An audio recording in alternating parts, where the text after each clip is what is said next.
Joker 2 Folie Deux starts with Arthur institutionalized in Arkham for the murders he committed in the first film. 2 years have passed since the events of the first movie, and Arthur looks weak and broken down during his stay at Arkham. The guards seem to be bullying him and dehumanizing him. One day, as he's getting escorted to meet with his lawyer, he runs into HarleQuin, who's called Harley in this movie, so us stupid DC fans don't compare this HarleQuin with the HarleQuin from the comics. Good job, Todd Phillips. Very smart, very smart. Arthur immediately falls in love with Harley just from seeing her across the hall. Throughout this movie, we see Arthur turn into this huge simp for her, and it's very embarrassing to watch. Arthur soon discovers that Harley is crazy as well, because while they are watching a movie with other inmates, she starts a fire that causes everyone to run in fear. Arthur's impressed for what she did, and he loves her even more. They run away to have a musical sequence. Now, my opinion on the musical part, it doesn't really fit with the movie. It feels out of place a lot of the time, and some musical sequences appear out of nowhere. It just makes the movie clunky and bad. I have no issues with musicals. I love La La Land. It just doesn't work well with this movie. The guards then drag Arthur to his cell, and Harley comes to visit him where they fuck in his cell, or at least try to fuck, because Arthur doesn't know how to put it in because he's a virgin. So as Arthur and Harley try to get it on, Harley doesn't seem to be enjoying it because Arthur has no clue what he's doing. Yeah, I've been there, buddy. Don't worry about it. It gets easier after the 10th time. Now, during the trial for the murders that Arthur committed in the first film, Sophie, who was his imaginary girlfriend from the first movie, takes a stand to talk about his toxic relationship with his mother. When Arthur begins to daydream, he starts singing and dancing, as well as killing the lawyer in this sequence. He bashes his head with a stool, but it's all fake, so it's not a real kill, but I'll add it to the kill. He then moves next to the judge and bashes his head in with a large gavel. Like I said, it's fake, but I'll add it to the kill. He then wakes up from the daydream and fires his lawyer, causing a big disturbance in the court from his supporters as they applaud him. Arthur shortly after gets taken away and sent back to Arkham after the judge puts a trial on recess. The judge then allows Arthur to represent himself in court, and Arthur shows up to court dressed as the Joker. Harvey Dent brings in Gary Puddles, who was a witness in the first film when Arthur killed his former co-worker. Gary recounts the killing of his co-worker from the Joker to Harvey Dent.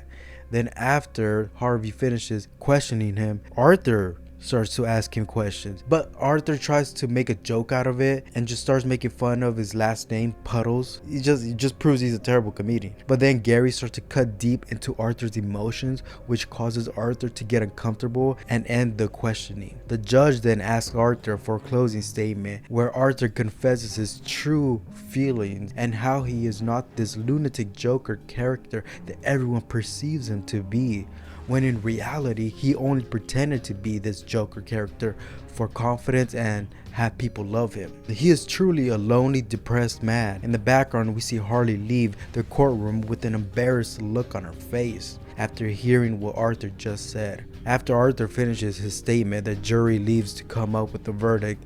They then come back shortly after and they find Arthur Fleck guilty on all charges. As the foreman starts reading the verdicts, Arthur begins to laugh uncontrollably, and one of Arthur's victims' father gets angry and attacks Arthur, causing a big chaos in the courtroom.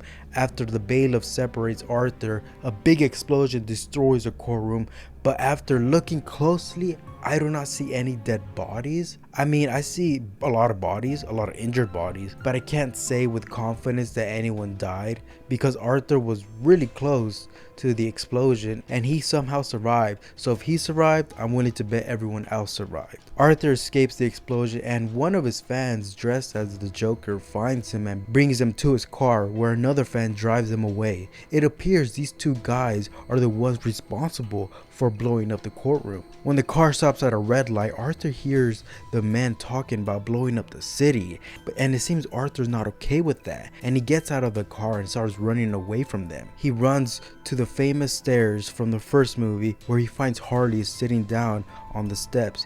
He walks up to her and tells her he's free and they can now live happily ever after. But Harley rejects him because she was in love with Joker, not with Arthur. So she dumps his ass and Arthur starts crying like a little bitch.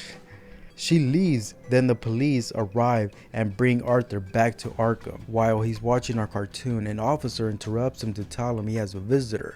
And as Arthur is walking through the hallway, an inmate stops him to tell him a joke. When he finishes telling the joke, he stabs Arthur in the stomach multiple times, causing Arthur to fall to the ground, bleed out, and die. While the man in the background is laughing and carving a smile on his face similar to Heath Ledger's Joker. I don't think they're trying to insinuate that that is Heath Ledger's Joker, but they just have the same scar.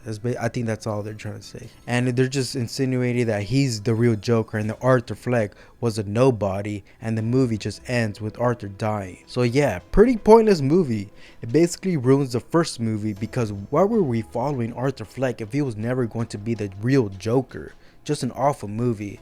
Not as bad as Suicide Squad, but still bad. We had 3 kills in Joker 2, but 2 of those kills were fake, so in reality we had 1 kill. 3 males, 0 females.